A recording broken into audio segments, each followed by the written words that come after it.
नमस्कार, आप देख रहे हैं उत्तराखंड का लोकप्रिय डिजिटल न्यूज चैनल पहाड़ टीवी और मैं हूं आपके साथ स्मिता पटवाल। चलिए रुक करेंगे उत्तराखंड की तमाम बड़ी खबरों का, लेकिन उससे पहले एक नजर आज की सुर्खियों पर। उत्तराखंड में अरविंद केजरीवाल का चुनावी मास्टर स्ट्रोक, काशीपुर सहित 6 नए जिले बनाने की घोषणा।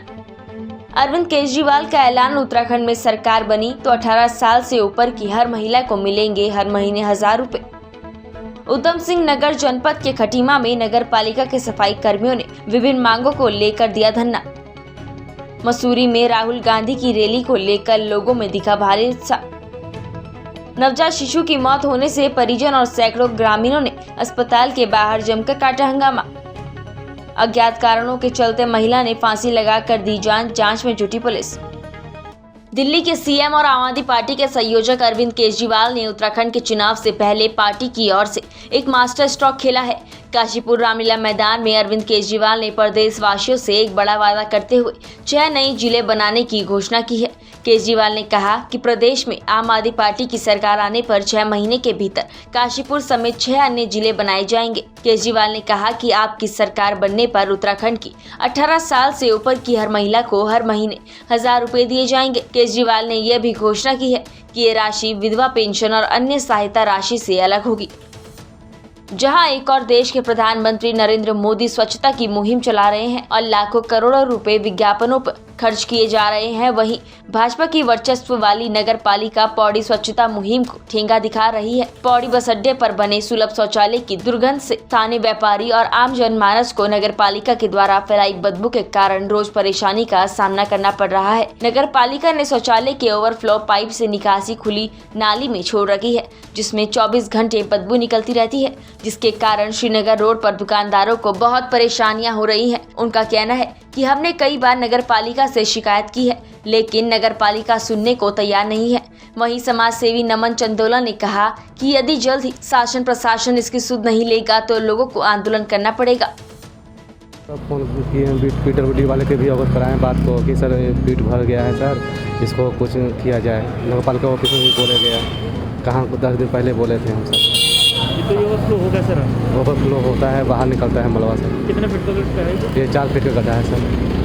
बाइक बैटरी चलाया था 9 ड्राम, फिर ओवरफ्लो होकर गिरता है सर, बदबू आता है सर। स्थानीय लोग काफ़ी परेशान हैं। नगर पालिका के द्वारा बनाया गया जो शौचालय है, इससे जो स्थानीय लोग हैं यहाँ पे आप देख सकते हैं कि जितने भी लोग इस बस अड्डे या फिर यहाँ पे जो स्टेशन है इसके आसपास में आते हैं, वो लोग इस बदबू से काफ़ी परेशान हैं। और स्थानीय व्यापारी जो है, अगर किसी का होटल व्यवसाय है तो उन होटल व्यवसाय की हालत आप देख सकते हैं कि वो काफ़ी लंबे अरसे से इस बदबू के कारण वहाँ पर लोगों का आना जाना काफ़ी दुश्वार हो चुका है।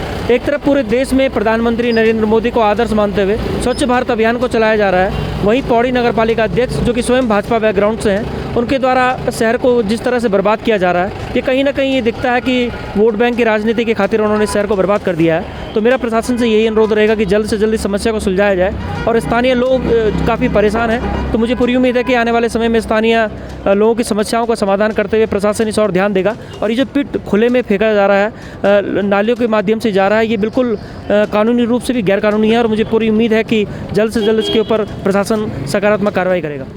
बारे में नगर पालिका को उनके जो ईओ हैं प्रदीप बिष्ट जी, उन्हें मैं 2 बार फ़ोन कर चुका हूँ। लगातार गंदगी बह रही है, हम लोगों का जीना मुहाल है। आप ये समझ लीजिए कि मैंने तो यहाँ तक सुना है कि पालिका अध्यक्ष जी ये कह रहे हैं क्या नाम कि आप लगातार अपना काम करते रहो, जो आएगा मेरे पास आएगा शिकायत करने। आपको उनका पता है कि वो कितने हठधर्मी आदमी हैं, वो किसी की सुनते नहीं हैं। बाजार अभी भी आप देख रहे हैं यहाँ पर खड़े कितनी भयंकर बदबू है, हम लोगों का जीना मुहाल है। एक तरफ बीजेपी स्वच्छता अभियान के लिए जी जान एक कर रही है और उनके पालिका अध्यक्ष ने देखो बाजार की क्या हालत कर रखी है। आप हमारे सामने खड़े हैं, आप इस बदबू से किस तरह परेशान है ये हम समझ सक रहे हैं।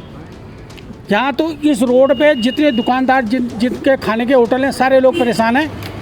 मेरा आपके चैनल के माध्यम से निवेदन है कि कृपया इस समस्या को सुलझाएं। राजेंद्र सिंह रावत, मेरा श्रीनगर रोड पे होटल है, दाल चावल का रोटी मतलब खाने का होटल है। भाई साहब मैं यहाँ पे खाने से इतने परेशान हो रहे कि लोग अंदर बैठे रहते हैं, वो भी बाहर चले जाते हैं।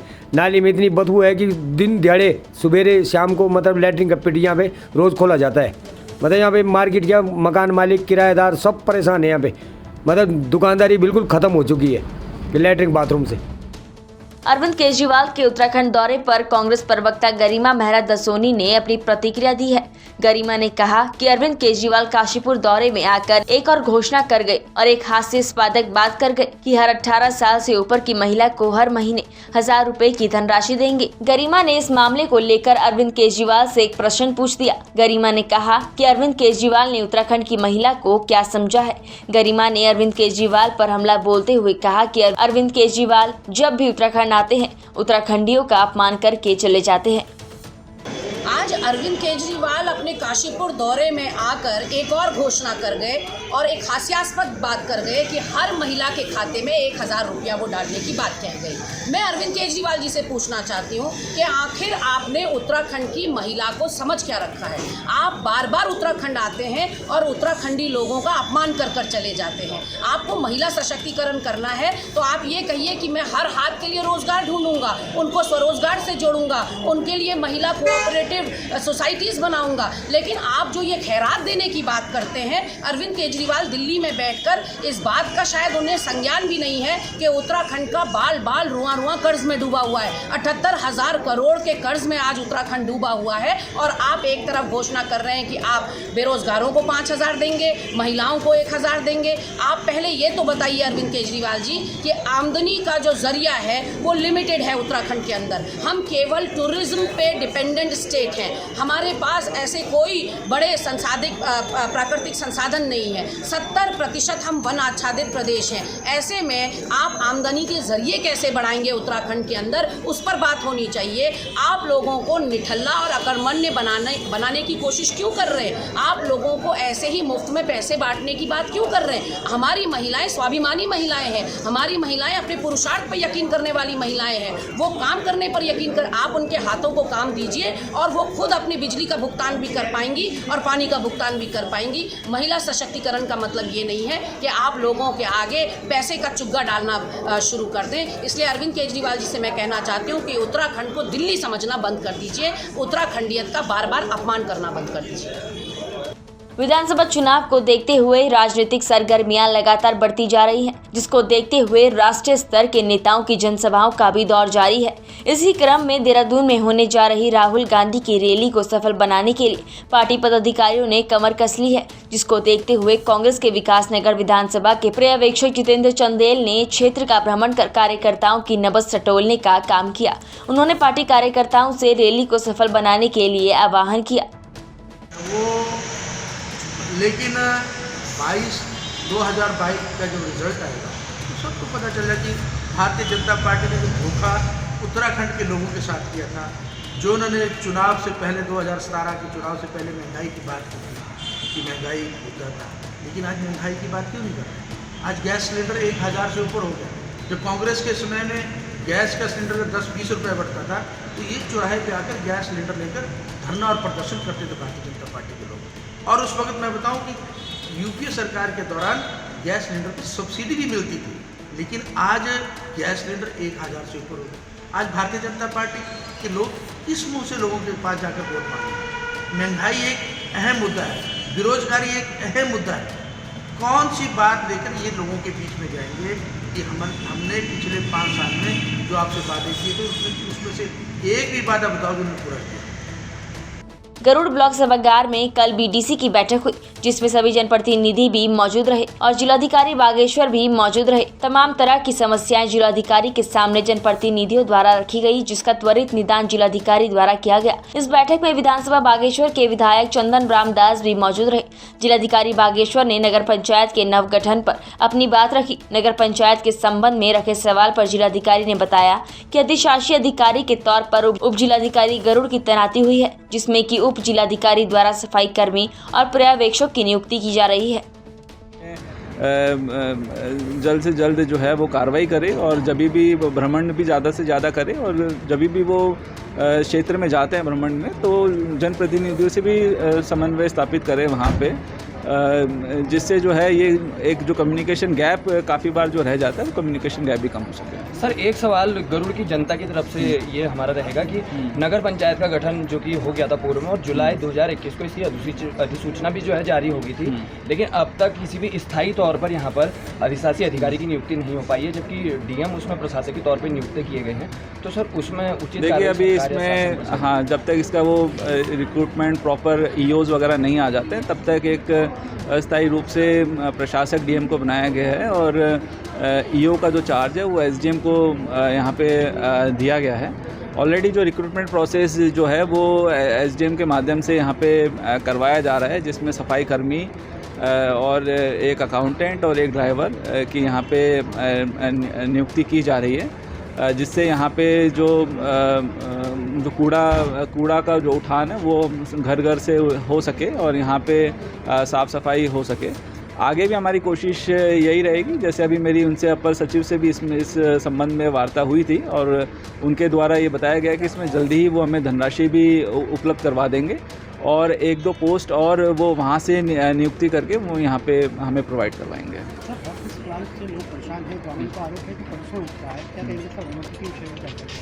देखिए ये समस्या आज यहाँ पे बीडीसी में ये उठाई गई है और इसमें मैंने अभी एसडीएम को निर्देश दिए हैं कि इसमें एक जांच करवा ले, अगर वो अवैध रूप से चलाया जा रहा है तो उसमें भी कार्रवाई की जाएगी।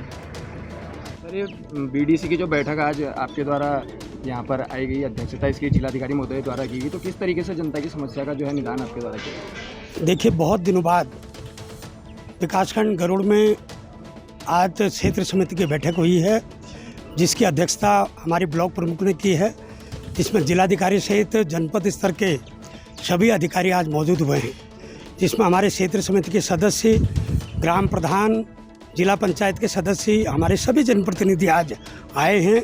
क्योंकि बहुत लंबे समय से तहसील दिवस के बाद आज जनप्रतिनिधियों का ब्लॉक में आना हुआ है और सब में जोश भी था, खरोश भी था और अपने क्षेत्र की समस्या को उठाने का जुनून भी था। और मैं समझता हूँ कि जनप्रतिनिधि का कर्तव्य है कि वो अपने क्षेत्र की समस्याओं का यहाँ पर सदन में मामला उठाएं और अधिकारियों का कर्तव्य है कि उनका निदान करें। और मैंने भी निर्देश दिया है कि जो भी हमारे जनप्रतिनिधियों ने अपने मामले यहाँ पर रखे हैं उनको तत्काल निस्तारण करें।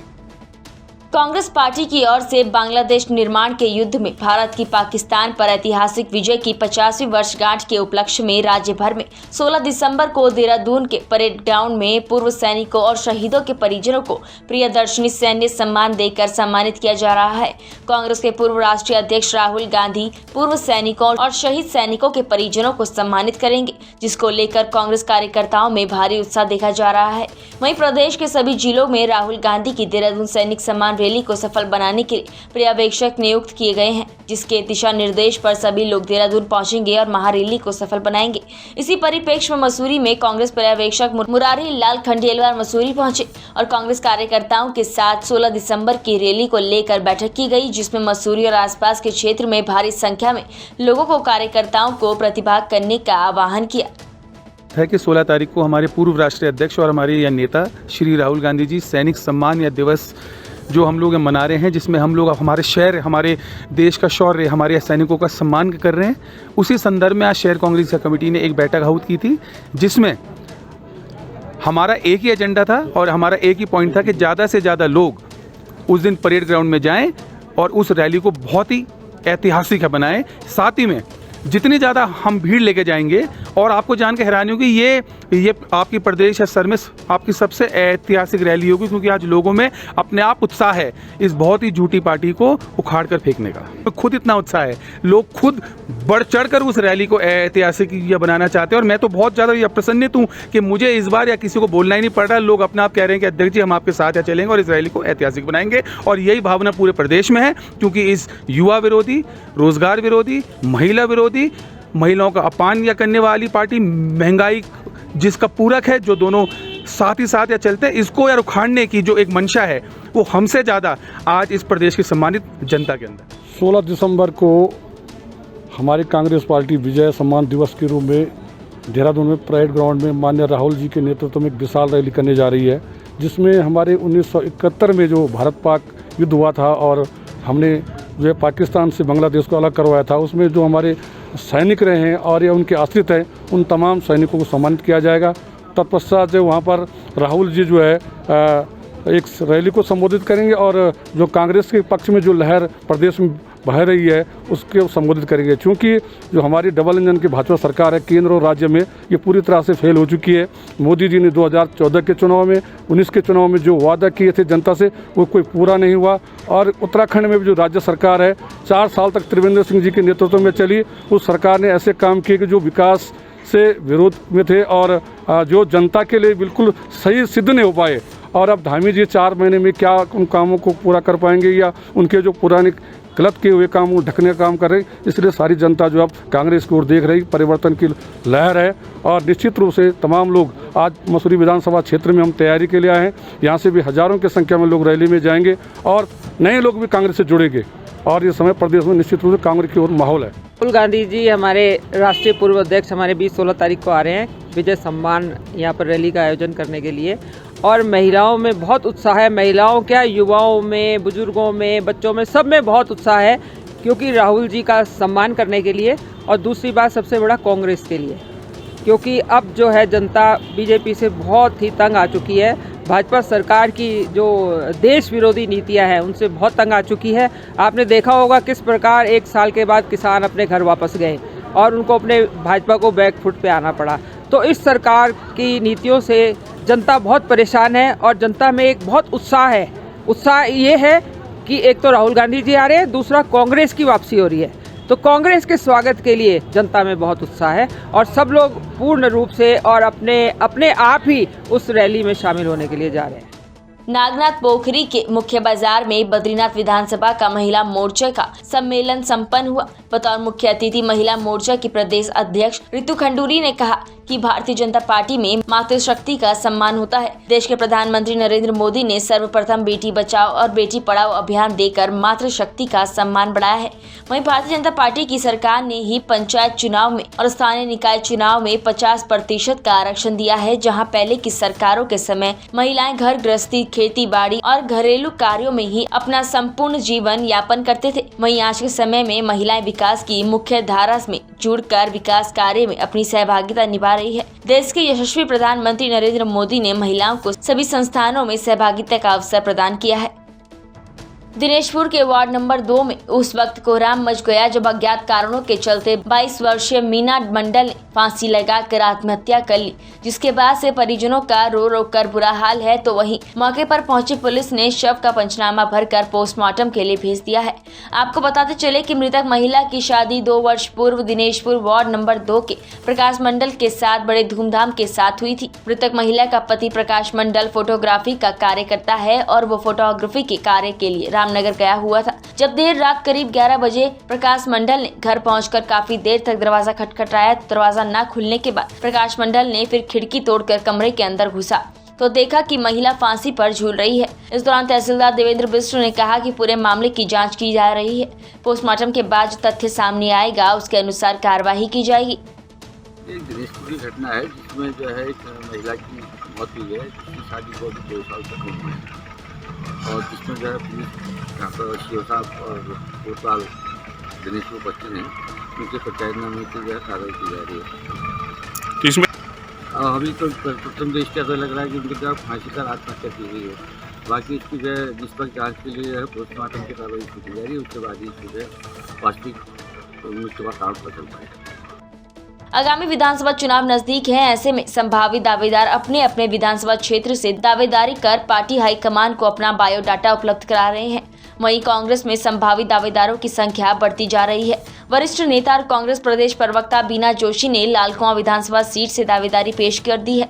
इससे लालकुआं विधानसभा सीट पर सियासत गर्मा गई है। गौर हो कि लालकुआं विधानसभा सीट बीजेपी की झोली में है। यहां से पूर्व में कांग्रेस सरकार में मंत्री रहे हरीश चंद्र दुर्गापाल को कांग्रेस से प्रबल दावेदार माना जा रहा है, लेकिन बीना जोशी के दावेदारी पेश करने से उनकी मुश्किलें बढ़ती दिख रही हैं। कांग्रेस की प्रदेश प्रवक्ता बीना जोशी ने अपनी दावेदारी पेश करते हुए कहा कि वो पिछले कई दशकों से कांग्रेस पार्टी के लिए काम करती आ रही है और छात्र राजनीति से लेकर कांग्रेस पार्टी के कई अहम पदों पर रहकर जनता की सेवा की है।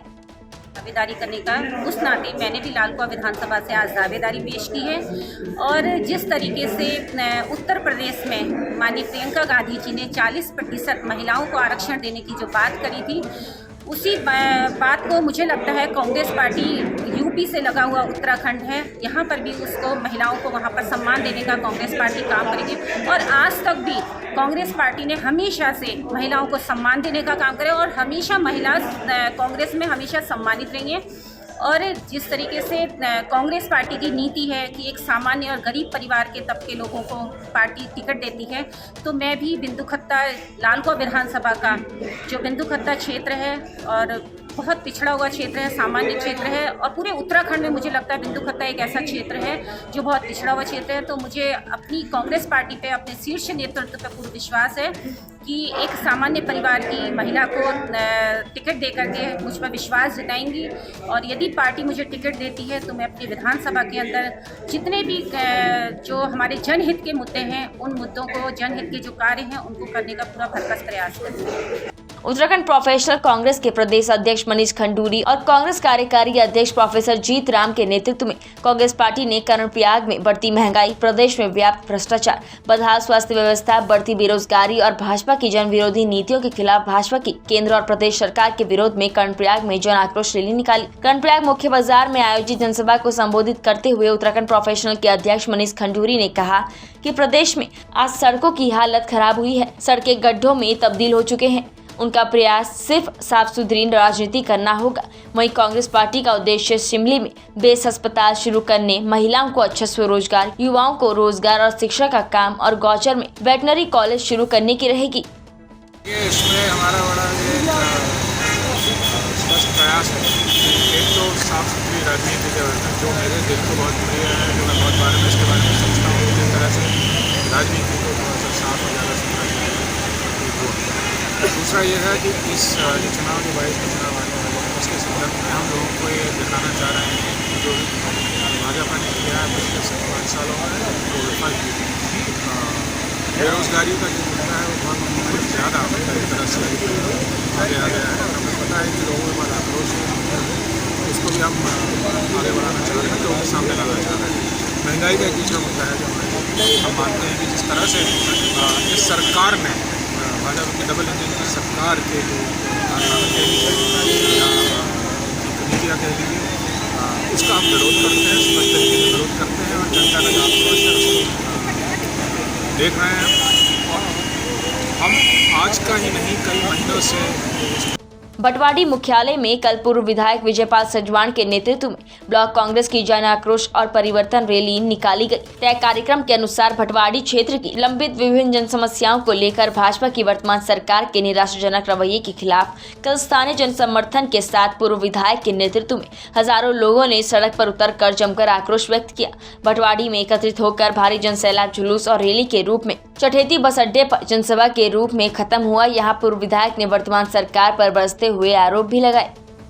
मिशन 2022 के परिवर्तन के लिए आज हमने विकासखंड भटवाड़ी से मां गंगा के मायके से गंगोत्री विधानसभा के मिशन 2022 का चुनावी आगाज मैंने विकासखंड सीमांत विकासखंड भटवाड़ी से आज मेरे कांग्रेसियों के द्वारा ये विशाल जन आक्रोश रैली का आज हमने आयोजन किया है। निश्चित तौर पर डबल इंजन की सरकार ने 2017 के चुनाव में जो वादे जनता के साथ किए थे कि हम सत्ता में आएंगे, हम महंगाई कम कर देंगे, बेरोजगारी को कम करेंगे, बेरोजगारों को 2 करोड़ लोगों को बेरोजगार देंगे, सत्ता में आएंगे किसानों का कर्ज माफ़ी करेंगे, हम सत्ता में आएंगे तो लोहारी वाला नाग जैसी विद्युत परियोजनाओं को हम खुलवाएंगे।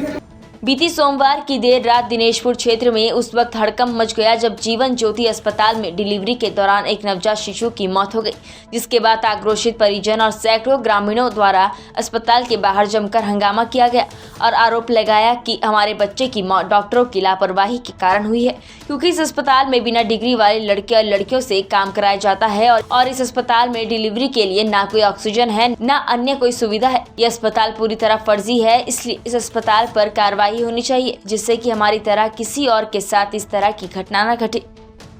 यहाँ जगदीशपुर से 2 पेशेंट एक डिलीवरी के मामले में आए थे और उनका बच्चा सही सलामत था। इन्होंने 3 घंटे रखने के बाद बच्चा डिलीवरी हुआ। उसके बाद इन्होंने कहा कि बच्चा जो है मृत पाया गया है। तो लोगों में बड़ा आक्रोश है और मैंने ये जानकारी लिया, ना तो कोई यहाँ पे प्रशिक्षित डॉक्टर है ना प्रशिक्षित नर्स है।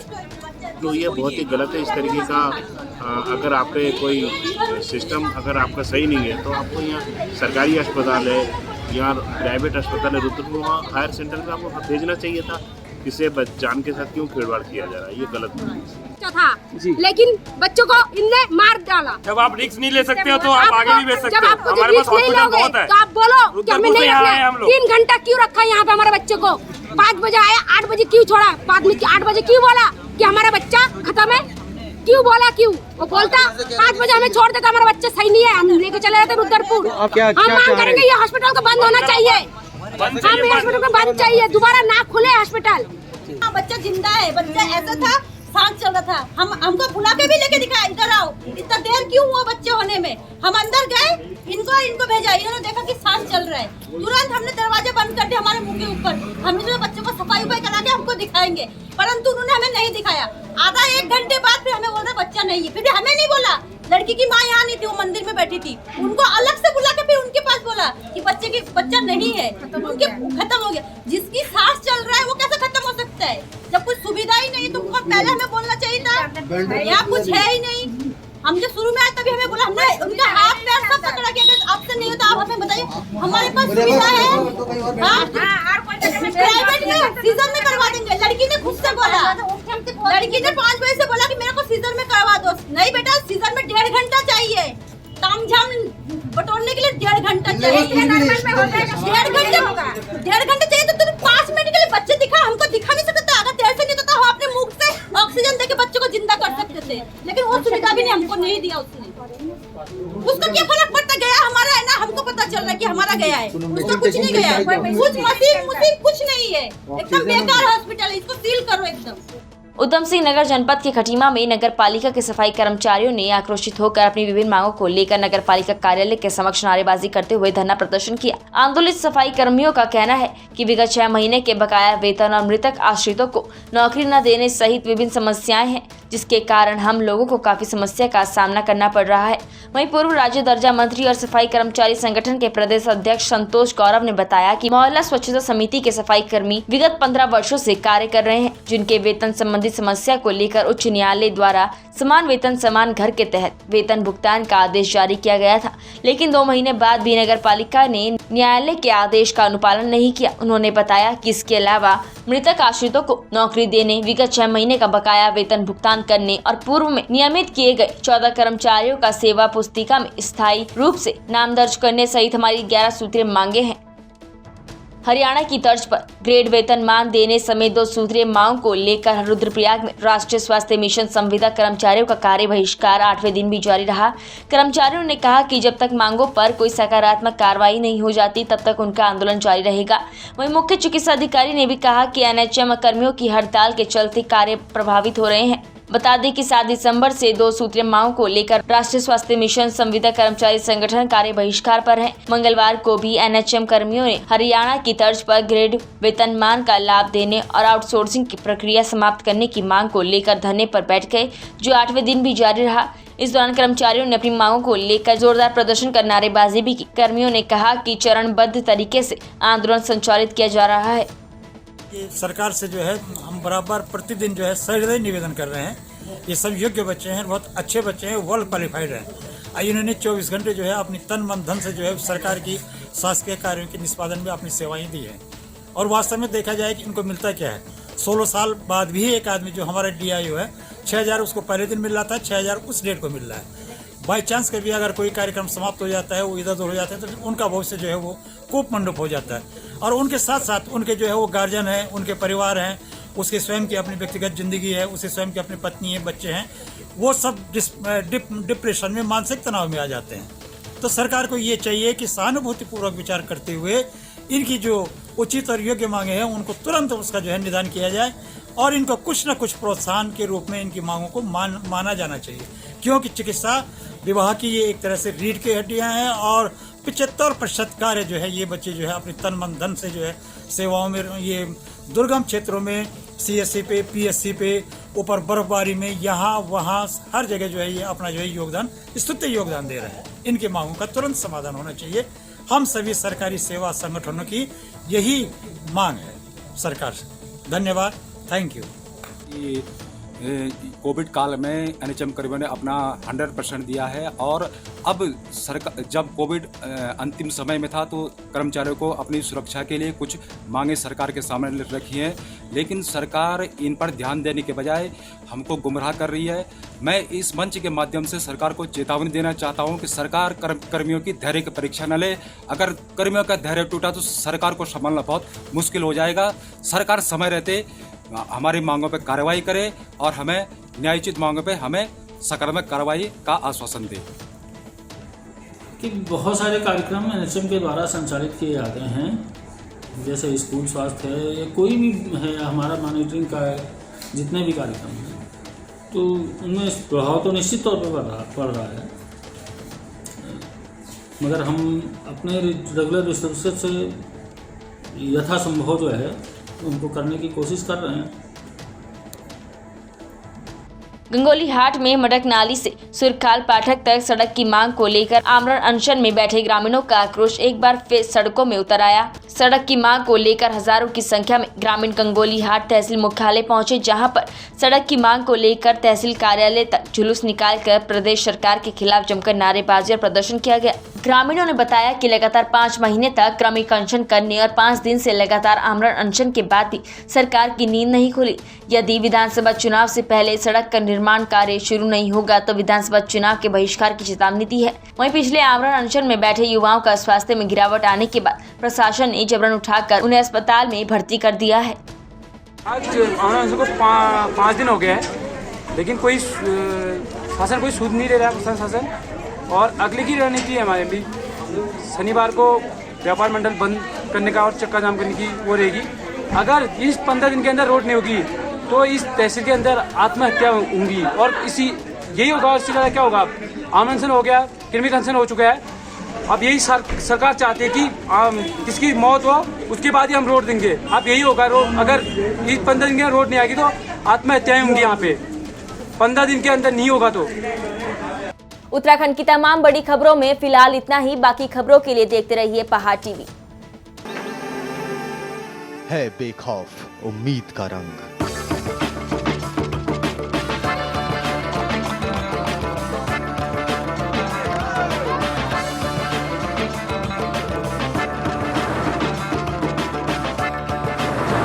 है आस्था भी।